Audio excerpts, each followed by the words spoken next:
வணக்கம். தமிழ் ஃபுட் கார்னர்ல இன்னைக்கு பேபி பொட்டேட்டோவை வச்சு ஒரு சுவையான மசாலா கறி பண்ண போறோம். இது வரைக்கும் தமிழ் ஃபுட் கார்னர் சேனலை சப்ஸ்கிரைப் பண்ணாதவங்க சப்ஸ்கிரைப் பண்ணிக்கங்க. வாங்க இப்போ எப்படி பண்றதுன்னு பார்க்கலாம். இந்த குக்கர்ல வாஷ் பண்ண 1/2 கிலோ பேபி பொட்டேட்டோ, பொங்குற அளவுக்கு தண்ணி, 3/4 டீஸ்பூன் சால்ட், நல்லா மிக்ஸ் பண்ணி விட்டுட்டு மூடி போட்டுடலாம். ஸ்டீம் வந்ததுக்கு அப்புறமா வெயிட் போட்டு மீடியம் ஃப்ளேம்ல ஒரே ஒரு விசில் மட்டும் வேக வச்சுக்கலாம். ஒரு விசில் வந்துருச்சு. உருளைக்கிழங்கு அளவா வெந்திருக்கு. ரொம்ப சாஃப்டா வேகாம இந்த மாதிரி அளவா வேக வச்சுக்கோங்க. ஒரு விசில் வச்சா கரெக்டா இருக்கும். அப்புறமா மசாலாவோட சேர்ந்து வேகும் போது சரியா இருக்கும்.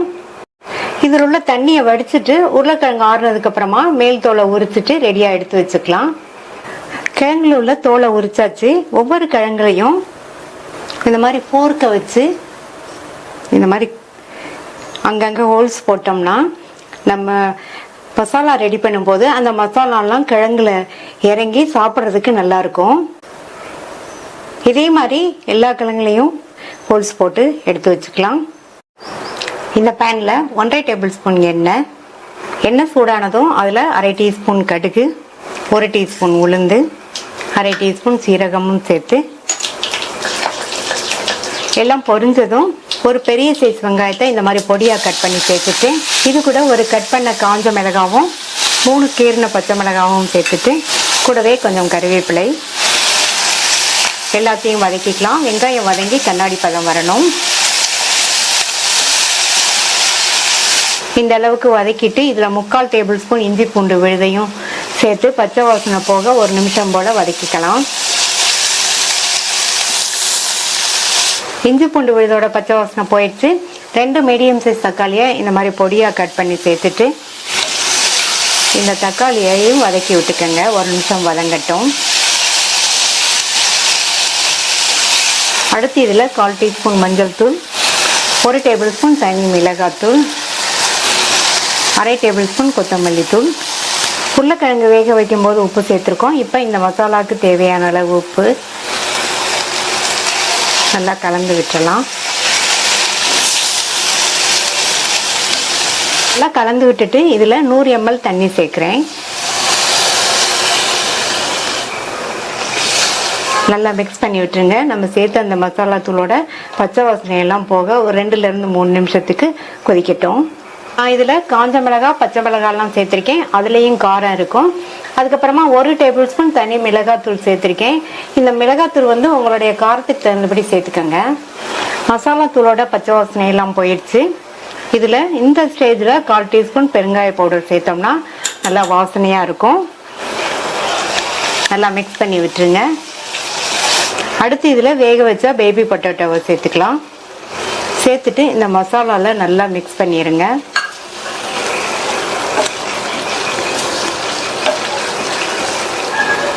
நல்லா மிக்ஸ் பண்ணியாச்சு. மூடி போட்டு ஸ்டவ்வை சிம்ல வச்சிருங்க. சிம்லையே 5 நிமிஷத்துக்கு இந்த உருளைக்கிழங்கு மசாலாவோட சேர்ந்து வெந்துட்டு இருக்கட்டும். இடையில ஓபன் பண்ணி பார்த்து பிரட்டி விட்டுக்கங்க. 5 நிமிஷம் ஆச்சு. உருளைக்கிழங்கு மசாலாவோட சேர்ந்து நல்லா கரெக்டா வெந்துருச்சு. அடுத்து இதுல 1/4 டீஸ்பூன் கரம் மசாலா தூள் சேர்க்கிறேன். கரம் மசாலா தூள் கடைசியில் சேர்த்தா நல்லா வாசனையா இருக்கும். பொடியா கட் பண்ண கொத்தமல்லி இலைகள் கொஞ்சம் சேர்த்துடலாம். நல்லா மிக்ஸ் பண்ணி விட்டுருங்க. மூடி போடாம சிம்லையே 1 நிமிஷத்துக்கு இருக்கட்டும். நம்ம சேர்த்த அந்த கரம் மசாலா தூளோட பச்சை வாசனையெல்லாம் போயிடும். 1 நிமிஷம் ஆச்சு. நம்மளுடைய பேபி பொட்டேட்டோ மசாலா ரெடி ஆயிடுச்சு. இந்த பேபி பொட்டேட்டோல ஒரு தடவை இதே மெத்தட்ல நீங்க மசாலா கறி ரெடி பண்ணி பாருங்க. டேஸ்ட் ரொம்ப நல்லா இருக்கும். நல்லா சூப்பரா பேபி பொட்டேட்டோ மசாலா கறி ரெடி ஆயிடுச்சு.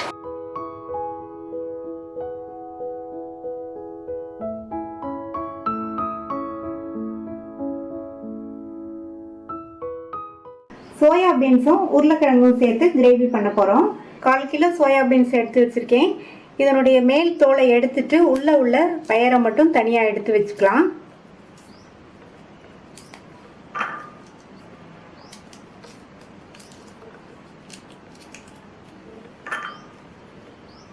இதே மாதிரி எல்லாத்தையும் உரித்து தனியாக பெயரை எடுத்து வச்சுக்கலாம். எல்லா சோயாபீன்ஸையும் உரித்து பிளேட்டுக்கு மாற்றி வச்சுருக்கேன். அது கூட 2 மீடியம் சைஸ் உருளைக்கிழங்கு சேர்த்து தான் நம்ம கிரேவி பண்ண போகிறோம். இந்த உருளைக்கிழங்கு 100 கிராம் இருக்கும். இப்போ இந்த உருளைக்கிழங்குல உள்ள மேல் தோலை சீவிட்டு மீடியம் சைஸ் துண்டுகளாக கட் பண்ணி தண்ணியில் போட்டுக்கலாம். இந்த மிக்ஸி ஜாரில் 15 போல் சின்ன வெங்காயத்தை சேர்த்து தண்ணி எதுவும் சேர்க்காம 1-2 அரைச்சிக்கணும். நைஸாக அரைச்சிடக்கூடாது. சின்ன வெங்காயம் இந்த கிரேவிக்கு நல்ல டேஸ்ட் கொடுக்கும். சப்போஸ் உங்கள்கிட்ட சின்ன வெங்காயம் இல்லைன்னா ஒரு பெரிய வெங்காயத்தை கட் பண்ணி சேர்த்து 1-2 அரைச்சிக்கங்க. ஸ்டவ்வில் ஒரு குக்கர் போட்டிருக்கேன். அதில் 2 டேபிள் ஸ்பூன் எண்ணெய் சூடானதும் அதில் 1/4 டீஸ்பூன் சோம்பு, ஒரு சின்ன பீஸ் பட்டை, ஒரு பிரிஞ்சி இலை எல்லாமே நல்லா பொரிஞ்சு வாசனை வந்துடுச்சு. இது கூட கறிவேப்பிலை, 1-2 அரைச்ச வெங்காயத்தை சேர்த்துக்கலாம். இந்த வெங்காயத்தை கொஞ்சம் வதக்கி விட்டுக்கணும். லைட்டாக அதனுடைய கலர் மாறுற அளவுக்கு வதக்கிக்கணும். வெங்காயம் வதங்கி அதனுடைய கலர் லைட்டாக மாறி இருக்கு. இதில் 1/2 டேபிள் ஸ்பூன் இஞ்சி பூண்டு விழுதை சேர்த்துட்டு இதையும் இதனுடைய பச்சை வாசனை போகிற அளவுக்கு வதக்கிக்கணும். இஞ்சி பூண்டு விழுது வதங்கிடுச்சு. இது கூட ஒரு மீடியம் சைஸ் தக்காளியை கட் பண்ணி சேர்த்து தக்காளி வதங்கிறதுக்கு கொஞ்சமாக உப்பு சேர்த்து இந்த தக்காளியையும் நல்லா வதக்கிக்கணும்.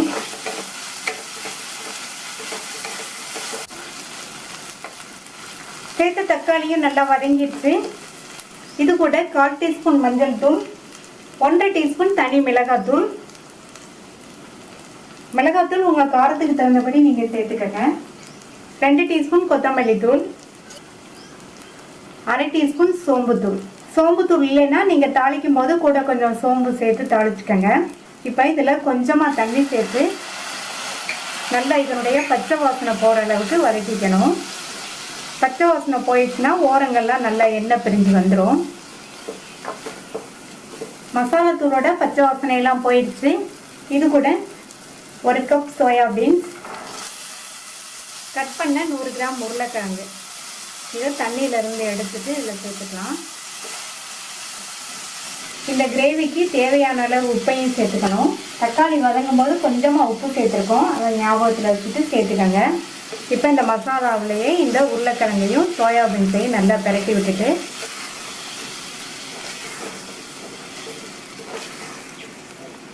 நல்லா மசாலாவில் பிரட்டி விட்டுட்டு இதில் தண்ணி சேர்த்துக்கலாம். 1/4 கப் போல் தண்ணி சேர்த்துருக்கேன். நல்லா கலந்து விட்டுறணும். நம்ம சாதாரணமாக கிரேவிக்கு தண்ணி சேர்க்கறதுனா கொஞ்சம் அதிகமாகவே சேர்ப்போம். நம்ம இதை குக்கரில் சேர்த்து பண்ணுறதுனால தண்ணி கொஞ்சமாக சேர்த்தா போதும். நல்லா மிக்ஸ் பண்ணி விட்டுட்டு இதில் 1/4 டீஸ்பூன் கரம் மசாலா தூளையும் சேர்த்து ஒரு தடவை நல்லா கலந்து விட்டுட்டு மூடி வச்சிடலாம். மூடி போட்டாச்சு. ஸ்டீம் வந்ததுக்கப்புறமா வெயிட் போட்டு மீடியம் ஃப்ளேமில் 4 விசில் வரட்டும். 4 விசில் வந்துடுச்சு. நல்லா கமகமன் வாசனையாக இருக்குது. சோயாபீன்ஸ் உருளைக்கிழங்கு ரெண்டுமே நல்லா சாஃப்டாக வெந்துருச்சு. கிரேவி ரெடி ஆயிடுச்சு. இதில் கடைசியாக கொத்தமல்லி தலையை தூவி விட்டுட்டு ஒரு தடவை கலந்து விட்டுறலாம். ரொம்ப ஈஸியாக பண்ணக்கூடிய டேஸ்டான சோயாபீன்ஸ் உருளைக்கிழங்கு கிரேவி ரெடி ஆயிடுச்சு.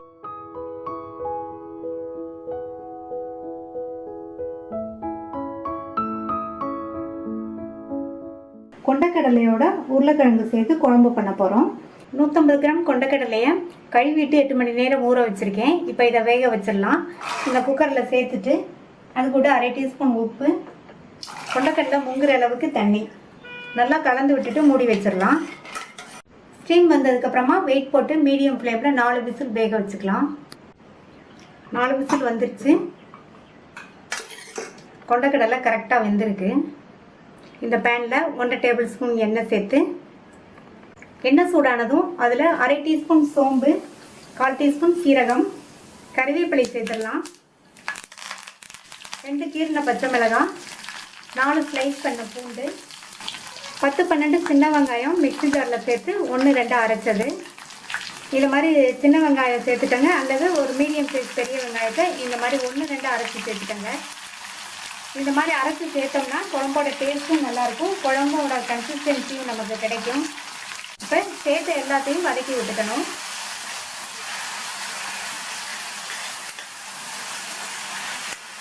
வெங்காயம் ஓரளவு கலர் மாறுற அளவுக்கு வதக்கிக்கணும். அப்போ தான் குழம்போட சுவை நல்லாயிருக்கும். வெங்காயத்தோட கலர் ஓரளவு மாறிடுச்சு. 3 மீடியம் சைஸ் தக்காளியை மிக்சியில் பியூரியாக அரைச்சி வச்சுருக்கேன், அதை சேர்த்துக்கலாம். இந்த தக்காளியை லைட்டாக ஒரு பரட்டி விட்டுக்கணும்.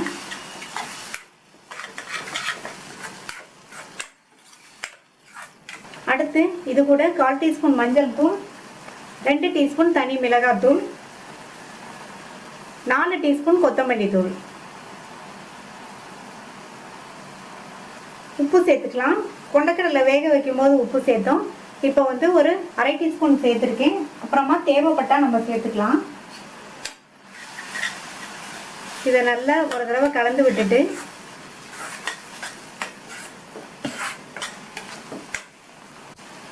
கொஞ்சமாக தண்ணி சேர்த்து வதக்கிக்கணும்.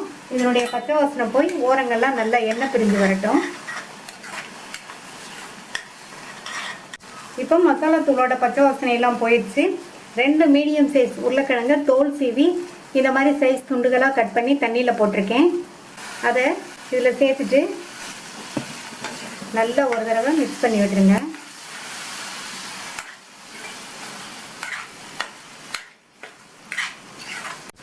மிக்ஸ் பண்ணி விட்டுட்டு 2 நிமிஷம் போல் இந்த மசாலாலையே வதக்கிக்கலாம். மசாலாவோட சேர்த்து 2 நிமிஷம் பரட்டி விட்டாச்சு. இப்போ மூடி போட்டு 2-3 நிமிஷம் லோ மீடியம் ஃப்ளேமில் இருக்கட்டும். இடையில திறந்து பார்த்து கிண்டி விட்டுக்கணும். உருளைக்கிழங்கு மூடி போட்டு மசாலாவில் 2-3 நிமிஷம் வதங்கிடுச்சு. நம்ம வேக வச்ச கொண்டக்கடலையே தண்ணியோடையே சேர்த்துடலாம். இந்த தண்ணியிலையும் உப்பு இருக்கும், அதனால தான் நம்ம அப்போ உப்பு 1/2 டீஸ்பூன் சேர்த்தோம். தேவைப்பட்டால் அப்புறமா சேர்த்துக்கலாம். இது கூட 2 கப் தண்ணி சேர்த்துக்கலாம். நல்லா மிக்ஸ் பண்ணி விட்டுட்டு மூடி வச்சிடலாம்.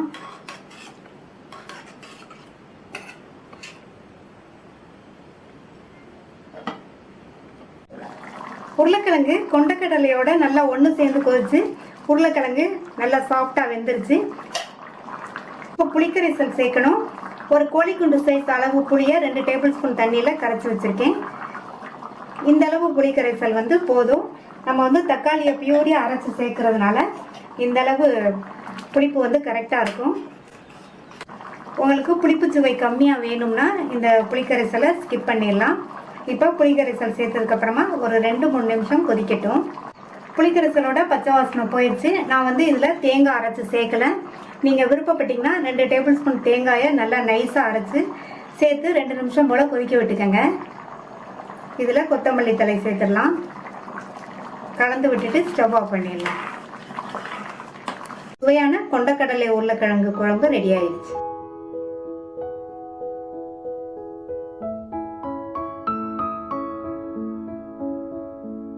உருளைக்கிழங்கு மசாலா பண்ண போறோம். இது நல்லா காரசாரமா வாசனையா சாப்பிட்றதுக்கு ரொம்ப ரொம்ப டேஸ்டா இருக்கும். 1/4 கிலோ உருளைக்கிழங்கு இந்த குக்கர்ல சேர்த்துட்டு கிழங்கு முங்குற அளவுக்கு தண்ணி மூடி போட்டு ஸ்டீம் வந்ததுக்கு அப்புறமா வெயிட் போட்டு மீடியம் ஃப்ளேம்ல 3 விசில் வேக வச்சுக்கலாம். இந்த மிக்ஸி ஜார்ல ஒரு சின்ன பீஸ் பட்டை, கொஞ்சமா பிரெஞ்சி இலை, 1/2 டீஸ்பூன் மிளகு, 1/2 டீஸ்பூன் சீரகம், ஒரு சின்ன பீஸ் இஞ்சி, 1 டீஸ்பூன் கொத்தமல்லி விதை, 4 காஞ்ச மிளகாவை 10 நிமிஷமா வெந்நீர்ல ஊற வச்சிருக்கேன். அதையும் சேர்த்துக்கலாம். நான் 4 காஞ்ச மிளகாய் சேர்த்து அரைச்சிருக்கேன். நீங்க உங்க காரத்துக்கு தகுந்தபடி சேர்த்துக்கங்க. இது கூட கொஞ்சமா தண்ணி சேர்த்து நல்ல நைஸ் விழுதா அரைச்சிட்டு வந்துடலாம். நல்லா நைஸா அரைச்சாச்சு. நம்ம காஞ்ச மிளகாவை ஊற வச்சு அரைச்சதுனால நல்லா ஈஸியா நைஸா அரைப்பட்டுருச்சு. 3 விசில் வந்துருச்சு. கிழங்கு கரெக்டா வெந்திருக்கு. இதை வெளியில எடுத்து வச்சு ஆறுனதுக்கு அப்புறமா தோல் உரிச்சு கட் பண்ணி வச்சுக்கலாம். இந்த பேன்ல 1 டேபிள் ஸ்பூன் எண்ணெய் விட்டு சூடாயிடுச்சு. அதுல 1/4 டீஸ்பூன் கடுகு பொரிஞ்சதும் அதுல 1/2 டீஸ்பூன் சோம்பு சேர்த்துக்கங்க. சோம்புமே நல்லா பொரிஞ்சு வாசனை வந்துருச்சு. அடுத்து இது கூட 6-7 பூண்டை இடிச்சு சேர்த்துக்கலாம். இந்த மாதிரி இடிச்சு சேர்த்தோம்னா நல்லா வாசனையா இருக்கும். இந்த பூண்டையும் லைட்டா வதக்கி விட்டுக்கலாம். அடுத்து இதுல ஒரு மீடியம் சைஸ் பெரிய வெங்காயத்தை நல்லா பொடியா கட் பண்ணி சேர்த்துக்கங்க. இந்த வெங்காயம் அதனுடைய கலர் லைட்டா மாறுற அளவுக்கு வதக்கிக்கணும்.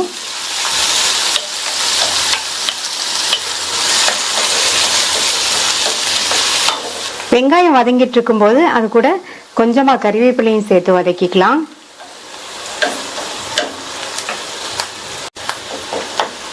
வெங்காயம் வதங்கி ஓரளவு கலர் மாறினதுக்கு அப்புறமா அது கூட ஒரு மீடியம் சைஸ் தக்காளியை இந்த மாதிரி நல்லா பொடியா கட் பண்ணி சேர்த்துக்கங்க. இது கூட கொஞ்சமா கல் உப்பு சேர்த்து வதக்கிட்டோம்னா தக்காளி வதங்கி நல்லா தொக்கு பதத்துக்கு வந்துடும். அது வரைக்கும் வதக்கிக்கலாம்.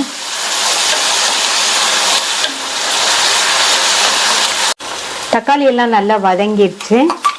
அடுத்து இது கூட நம்ம அரைச்ச விழுதை சேர்த்துக்கலாம். இது கூட மிக்ஸி ஜாரை கழுவி 1/4 கப் போல தண்ணி சேர்க்கிறேன். அடுத்து இந்த மசாலாவுக்கு தேவையான அளவு உப்பு சேர்த்துக்கலாம். தக்காளி வதங்கும் போது கொஞ்சம் சேர்த்துருக்கோம். நல்லா மிக்ஸ் பண்ணி விட்டுறலாம். நம்ம அரைச்சு சேர்த்துருக்கிற இந்த விழுது இந்த உருளைக்கிழங்கு மசாலாவுக்கு நல்ல ஒரு டேஸ்டும் வாசனையும் கொடுக்கும்.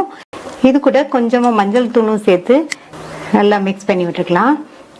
இந்த மசாலா நல்லா எண்ணெயிலேயே வதங்கி அதனுடைய பச்சை வாசனை போய் ஓரங்கள்லாம் நல்லா எண்ணெய் பிரிஞ்சு வர வரைக்கும் இருக்கட்டும். மசாலாவோட பச்சை வாசனை எல்லாம் போயிடுச்சு. நல்ல ஓரங்கள்லாம் எண்ணெய் பிரிஞ்சு வந்துருச்சு. இந்த ஸ்டேஜில் நம்ம வேக வச்சு தோல் உரிச்சு கட் பண்ண உருளைக்கிழங்கு சேர்த்துக்கலாம். நல்லா இந்த மசாலாலையே மிக்ஸ் பண்ணி விட்டுருங்க.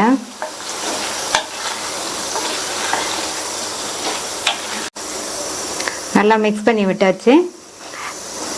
இந்த உருளைக்கிழங்கு மசாலா பார்த்தீங்கன்னா நல்லா காரசாரமாக சாப்பிட்றதுக்கு ரொம்ப டேஸ்டாக இருக்கும். மட்டன் மசாலா மாதிரியே இருக்கும். மூடி வச்சிடலாம். ஸ்டவ்வை லோ மீடியம் ஃப்ளேமில் வச்சுருங்க. மசாலாவோடு சேர்ந்து உருளைக்கிழங்கு ஒரு 7 நிமிஷத்துக்கு நல்லா வெந்து வரட்டும். வெந்துட்டு இருக்கும்போது இடையில அப்பப்போ ஓப்பன் பண்ணி பார்த்து நல்லா கலந்து விட்டுக்கங்க. இப்போ 7 நிமிஷம் ஆச்சு. இந்த உருளைக்கிழங்கு மசாலாவோடு சேர்ந்து நல்லா வெந்து நம்மளுடைய உருளைக்கிழங்கு மசாலா கமன் வாசனையாக ரெடி ஆயிடுச்சு. அடுத்து இதில் பொடியாக கட் பண்ண கொத்தமல்லி இலைகள் சேர்த்துடலாம். சேர்த்துட்டு மறுபடியும் ஒரு தடவை மிக்ஸ் பண்ணி விட்டுட்டு ஸ்டவ் ஆஃப் பண்ணிடலாம். நல்ல டேஸ்டாக வாசனையாக உருளைக்கிழங்கு மசாலா ரெடி ஆயிடுச்சு. ட்ரை பண்ணி பார்த்துட்டு உங்கள் கமெண்ட்ஸை சொல்லுங்கள். தேங்க்ஸ் ஃபார் வாட்சிங்.